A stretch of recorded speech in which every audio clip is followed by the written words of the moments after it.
Welcome back to the Horse Racing Show. This is episode 44. We have been downloaded in 22 countries, heard around the U.S.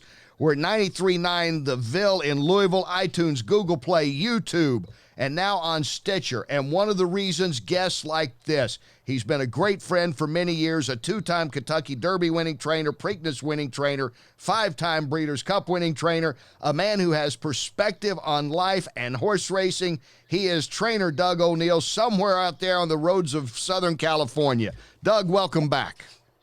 Kenny, thanks for having me. And thanks. What a great lead-in. I appreciate you saying all those kind words. Well, and I really mean it because, horse racing right now, as we've talked about privately as well as publicly on the show when you were on earlier this year, it's not been the greatest year for PR. It sucks. It's been the worst year ever. But they got a coalition they're putting together now. Even Senator Dianne Feinstein's getting involved with maybe this Horse Racing Integrity Act. She's a co-sponsor. So, where do you see horse racing at this stage moving forward, Doug?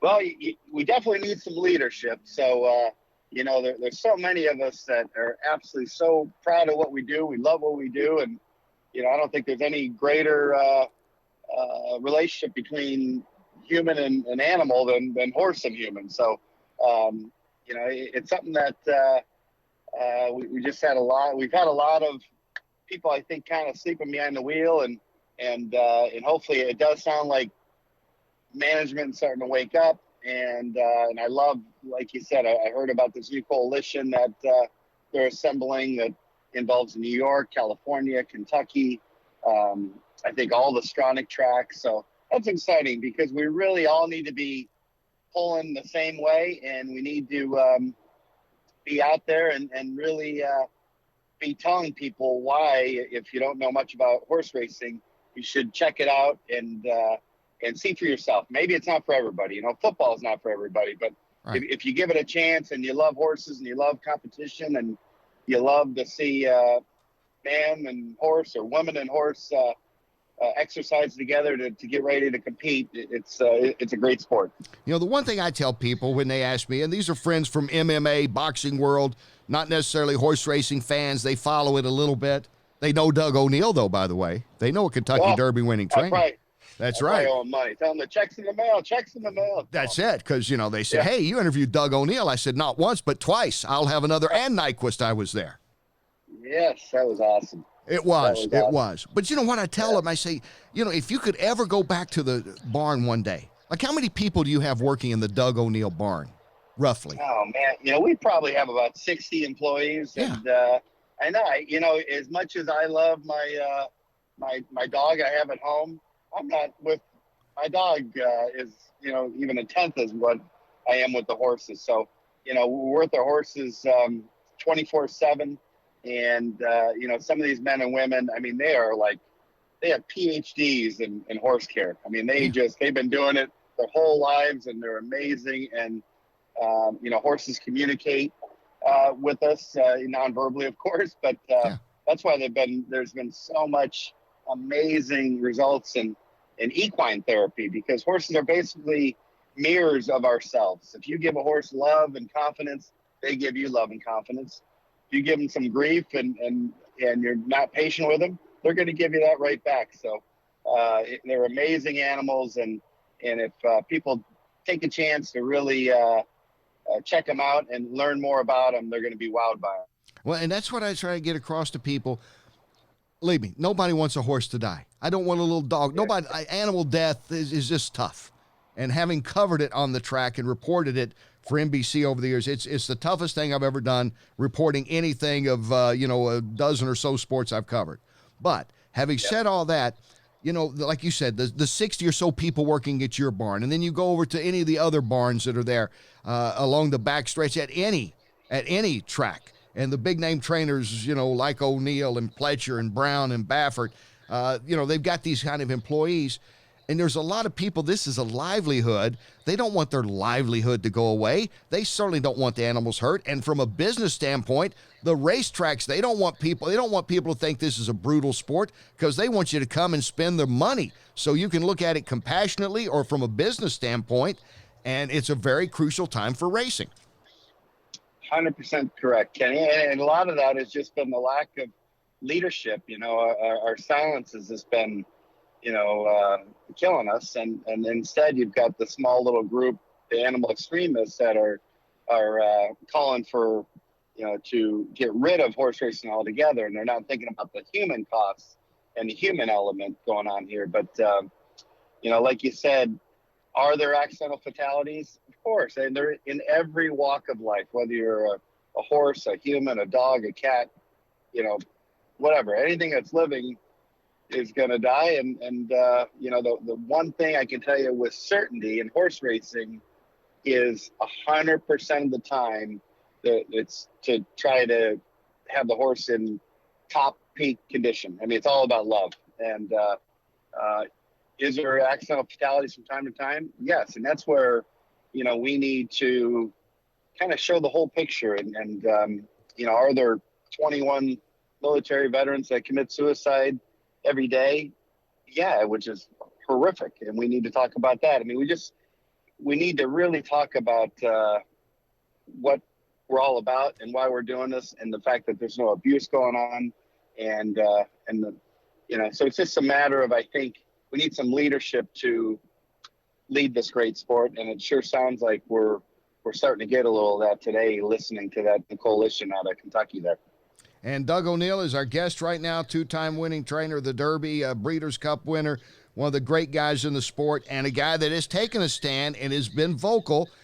And, Doug, have you gotten any backlash? I mean, maybe they don't call you into the office and, make you stay after school, but, you've been a little outspoken at times on what the industry needs to wake up and not sit in a corner and to keep apologizing for itself. Anybody come to you and say, hey, Doug, come on now, join the troop here. We all love horses, and that's all we need to say. Yeah, early on when we first started, mainly I'm a small little piece of this. A gentleman named Oscar De La Torre has just been awesome at putting this together. But we've just been doing these celebrations every Saturdays at Del Mar and Santa Anita. And early on, I had more than a few trainers tell me it was ridiculous, a waste of our time, and that don't even listen to those animal extremists. But as we've gone along, we've gotten to see how the media, is picking up, just because they seem to be the only voice lately is the animal extremists. And so it's been nice to be a little bit of a part of trying to tell our side and have a voice for the horsemen that, hey, we love what we do, and we love these horses, and there's a lot of jobs that are involved, and it's just not easy to say, get rid of racing and have all these men and women that are like doctors and nurses, when it comes to horses, find another career. So it's just, especially out here in California, where we've got such a crazy, sad homelessness issue that, we definitely don't want to add to that. So it's been a good weekly celebration, and hopefully it's starting to build a little bit. And then with this new coalition, and hopefully a lot of the tracks around the nation will be on the same page, we can get our great sport back on the front pages for good news and amazing human interest stories and horse stories instead of the negative stuff. I like the celebration thing. Can I come? Yeah. I got to come. Yeah, come on. We got mariachis. We got bandas. We got these great music going on. We got tacos. We got sodas, whatever you want. Yeah, it's a really cool thing. And it's all just a shared experience where there were a bunch of cool other people from the barn area, and you sit there and talk and talk about how much you love it and why you love it. And as people are driving by, they get to see some positive stuff going on instead of the handful of people dressed in black with black veils on, look like they're going to some weird haunted house Halloween thing. I think there's some. Hey, look, sometimes I'm sure some are well intended. I think some people are just ticked off so much anymore. They just want to protest something.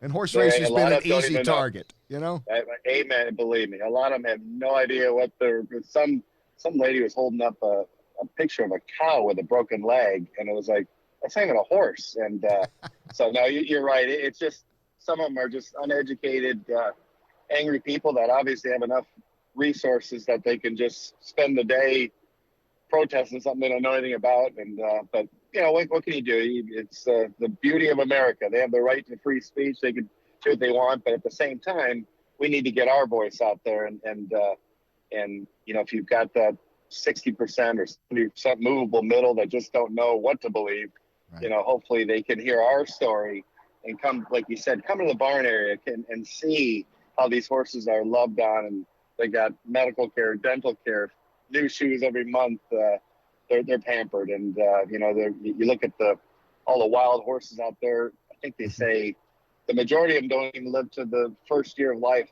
due to predators or starvation, and Right. and here's the thoroughbreds that are rightfully so pampered. So I'm very proud of what we're doing, and hopefully we can continue in the right direction. And you know me, I've taken a stand against cow racing from the beginning.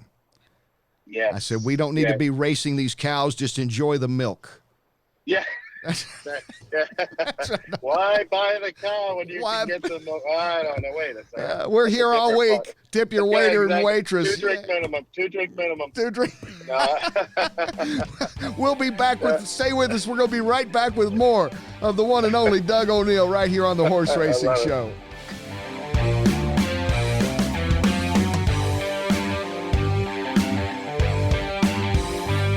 Welcome back to the Horse Racing Show. We're at episode 44, and one of the reasons great guests like my friend, the outstanding trainer, Doug O'Neill. Doug, a few more minutes here.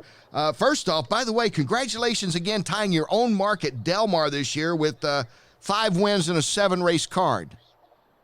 Thank you. Yeah, that was just a credit to the team that got led by Leandro Mora and all the great owners and the great jockeys that rode them. And so, no, thank you, Kenny. That was a great day. Yeah, so like every 4 years we can plan on this, right? So in 2023, you're going to do it again the way I got it figured out. You did it in 15 this year, is that right? That's the way it goes? Your lips to God's ears. That sounds right. I'll take it. Looking ahead, what are you looking forward to coming into the 2020 season? How's the stable looking? We've got some nice young horses, and it's that time of year as you're getting, to the start of the next year of the yearlings turning 2. So that's always exciting. And, you're hoping and dreaming there's another Derby kind of horse in there somewhere. But, I think the main focus and excitement is just with this new coalition coming around, and with we got Craig Frable now as a new CEO of Santa Anita and all the Stronach groups.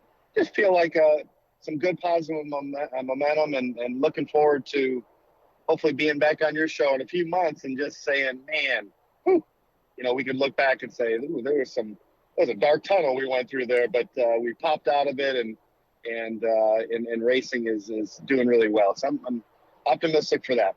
Well, it's been good to me. Obviously, that was my entree to national TV, and I've enjoyed it. And meeting people like you and your brother Dennis, and doing stories like in your all's family relationship in the past. And, he buys the horses, you win the races. I mean, those are great stories that I hope we give an outlet on a show like this, not to be, self-grandized, but, to give stories out there like this, because to me, that's what horse racing is, as much as cashing a winning ticket. Sorry, all the handicapping shows. That's important too, I know.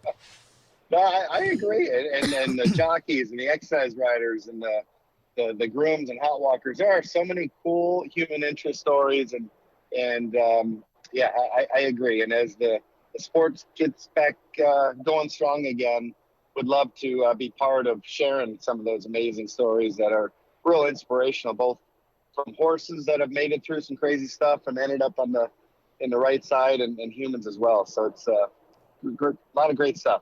I said one time on the air that we should have Dana White come in briefly and be commissioner of horse racing. Oh, man. And just run it like the MMA. He might have to ratchet it down a little bit, but at the start, when people said, this sport's barbaric, you people are beating each other up. And he had probably the best answer. He threw a few expletives in there. He said, don't watch. God, amen. I agree with you. It's not for everybody. And even curling. I don't know. Maybe they don't get hurt in curling, but I don't like watching curling, so I don't watch it. Yeah, so it's just, really, you're so right. I think if people give horse racing a chance, they would love it. And if they get to see behind the scenes, they'll love it even more.